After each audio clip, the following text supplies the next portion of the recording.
Gerai, šiandieną norėčiau pakalbėti apie visiškai kitas būtybės, kurios gyvena visoj visatoj ir ten susikūrusios yra atskiros galaktikos ir vienintelis taškas, vienintelis didžiausias apskritimas ir sukimasis planetos didžiausios yra pavadinimu Maja, Mėja, Enija ir Alaila. Tai čia planetų vienas susidarimo būrio garočia vadai ir aplinkui tą planetą dachuja apsaugos. Tai yra Anubio juodas statulos, kurios atsispindi mėnulio šviesai į tam tikrus kampo spektrus, sudaro kryptingą atvaizdą veidrodžio ir tie kariai prisikelia saugoti planetai nuo invazijos. Toliau yra palydovas, kaip Žemė turim Mėnulį, tai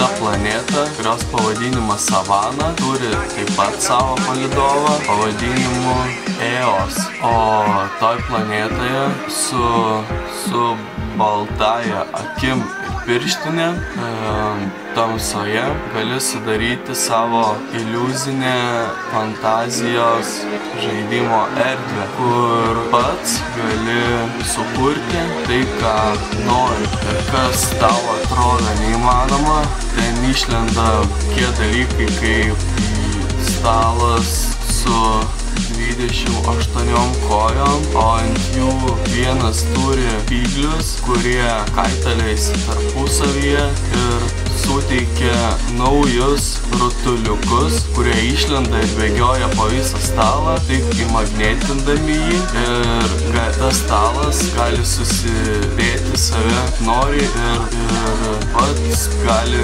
turėti savo intelektą, savo tikslą, kuris yra užprogramuotas toje visoje realybėje. Toliau stalas tai dar nebaigtas, manau, nes ant to stalo, tarkim, dar gali sukurti lempą. Ne lempą, tiesiog šviesą. Ten kaip tušinukas, tai gale jo yra šviečiantys detektoriai su sensoriais, kurie reaguoja į tavo prisilietimą.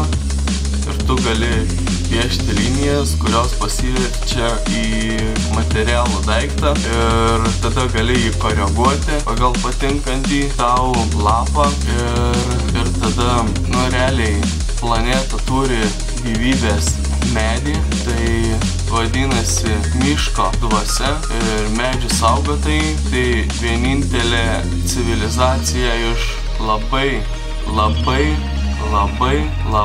aš tau atsakau, labai daug kitų rūšių, vardinant augalus, vandens būtybės, tie, kas gyvena smėly, tie, kas gyvena ant žolės, tie, kas gyvena tarp akmenų, tarp uolų, kalnų, ir tie, kas gyvena ten, kur išvis nieko nėra, pavadinasi pelkynė su plytinė danga. Kiekviena civilizacija turi savo kultūrą, savo tradicijas, savo specialiuosius atributikos pavydalus. Tai tarkim kariai arba tie vadinamieji playeriai, žaidėjai, jie yra padaryti su sudėtingom labai sistemom, priprogramuoti įvairiausių komandų ir viskas nuo to prasideda. Ten nesveikai yra gražu, lamai, ten viskas atsispindi nuo mėlynosios deivės spalvos, kur parodo